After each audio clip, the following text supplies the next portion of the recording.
221, une autre vision de la télé.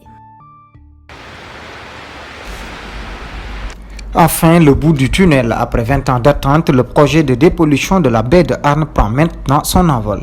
La phase de tangage est terminée, les contrats signés depuis le 22 avril dernier entre l'ONAS et les bailleurs. Nous sommes désormais à la phase de l'exécution du projet. Le ministre de l'Eau et de l'Assainissement, Serigne Mbaye Thiam, a procédé au lancement officiel depuis la plage de Hann, sous la présence effective du DG de l'ONAS, Lassana Gagny Sakho, du maire de Hann Bel-Air, Babacar Mbengue, des ambassadeurs de la France, des Pays-Bas, de l'Union européenne au Sénégal. Dans son allocution, le ministre est revenu sur les détails de financement, remercier les partenaires avant de lancer officiellement les travaux. Mesdames et messieurs les ambassadeurs, mesdames et messieurs, le coût global, toute taxe comprise, du projet de dépollution de la baie de Hann est de 93 milliards de francs CFA.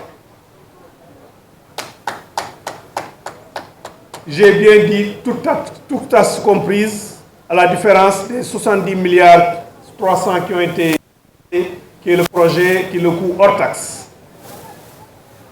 Donc, le coût global, toute taxe du projet de dépollution de la baie de Hann est de 93 milliards de francs CFA, dont 26 milliards 600 sur le budget de l'État du Sénégal, y compris 22 milliards 700 de taxes,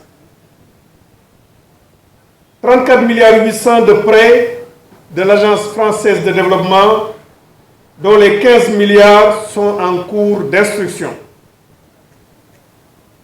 13 milliards 100 de subventions non remboursables des Pays-Bas, 9 milliards 100 de subventions non remboursables de l'Union européenne et 9 milliards 4 de prêts en négociation presque bouclés auprès de la China Development Bank. Le montant hors taxe du projet est de 70 milliards 300 millions de francs CFA. Permettez-moi de renouveler mes remerciements à tous les partenaires qui nous ont accompagnés pour leur forte implication dans le financement du secteur de l'eau, en particulier dans le sous-secteur de l'assainissement. Je voudrais ainsi saisir cette occasion pour remercier tous les pays amis qui ont participé au financement du projet.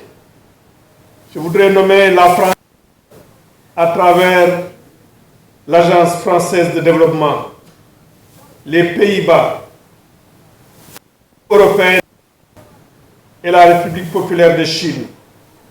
Et je voudrais le renouveler ici, toute la gratitude du gouvernement du Sénégal et des populations sénégalaises pour leur contribution à ce projet et de façon générale pour leur contribution dans tous les secteurs de développement de notre pays. Je voudrais à présent engager l'ONAS, l'entreprise Pfeiffer, qui a en charge la réalisation de l'intercepteur, et tous les autres co-contractants à ne ménager aucun effort pour que ce projet soit une réalité avec la qualité et les délais requis. Et je compte sur la mobilisation de toutes les parties prenantes pour sa réussite. Au vu de l'engagement des uns et des autres pendant la phase préparatoire, j'ai espoir que les délais et la qualité seront au rendez-vous. Sur ce, je déclare lancer les travaux du projet de dépollution de la baie de Hann et vous remercie pour votre écoute attentive. Babacar Mbengue, maire de Hann Bel-Air, la commune la plus impactée, déclare sa satisfaction, mais surtout prévient sur le respect des responsabilités sociétales d'entreprise. Le premier sentiment qui m'anime, c'est d'abord un sentiment de joie, un sentiment de satisfaction. J'aurais tout simplement dit Alhamdulillah. Et pour nous qui habitons, en tout cas le littoral, nous savions pertinemment qu'il faut qu'on aille maintenant à un autre niveau, à une autre phase du projet, c'est-à-dire le traitement des déchets solides. Pour le moment, ce n'est que le déchet liquide qui a été pris en compte. Parce que après les 4 ans de travaux, ce qui va se passer, ce sera un intercepteur qui va quitter Anne pour aller jusqu'à Mbao, se connecter à la station d'épuration. Et donc c'est un réseau souterrain qui n'est pas apparent. Parlant au nom de tous les maires impactés, Abdoulaye Pouy a communiqué aux autorités les attentes de la population des 9 communes impactées et quelques perspectives. Au niveau de la commune de Thiaroye-sur-Mer, la population demande à être intégrée dans le projet de restructuration et de régularisation foncière et de maximiser le branchement domiciliaire, d'utiliser la main-d'œuvre locale dans les travaux, mais aussi dans la communication sociale, de tenir compte des impacts négatifs du projet dans les communautés, mais de prendre en charge les bénéficiaires du système semi-collectif de Thiaroye Azur. À Mbao, on pose le problème de l'avancée de la mer, craignant que l'ouvrage ne soit englouti par les houles ou, s'il est bien protégé, que le trop-plein de la mer soit dévié vers le village. La restructuration et la régularisation foncière des villages traditionnels de Grand Mbao, Keur Mbaye Fall, Kambou et Rudis. Mais surtout, obliger les industriels concernés au pré-traitement de leur eau avant tout rejet dans le système. Les branchements de tous les quartiers de la commune à ces réseaux d'assainissement.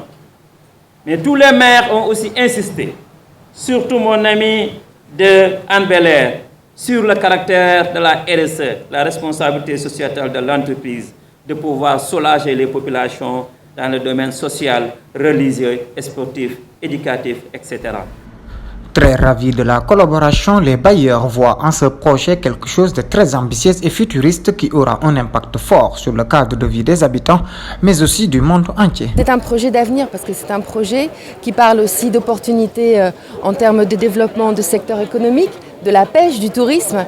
Donc c'est vraiment un très très beau projet complet et nous nous félicitons très fort du leadership à la fois au niveau des plus hautes instances de l'État mais aussi du niveau local avec la mobilisation des maires de voir aujourd'hui les choses démarrer. C'est un très grand jour pour nous tous. Surtout, et pour la planète surtout.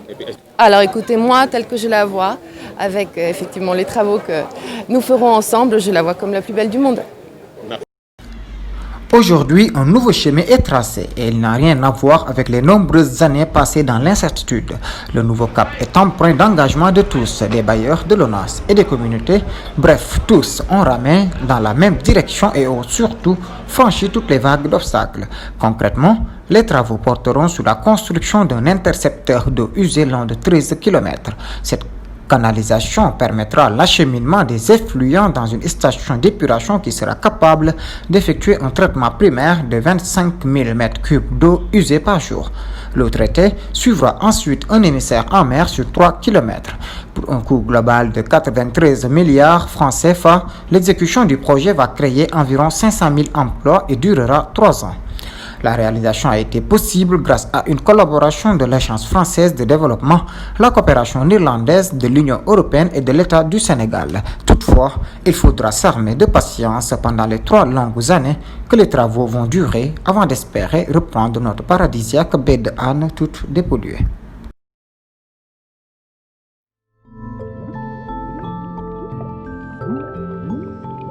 À 221, une autre vision de la télé.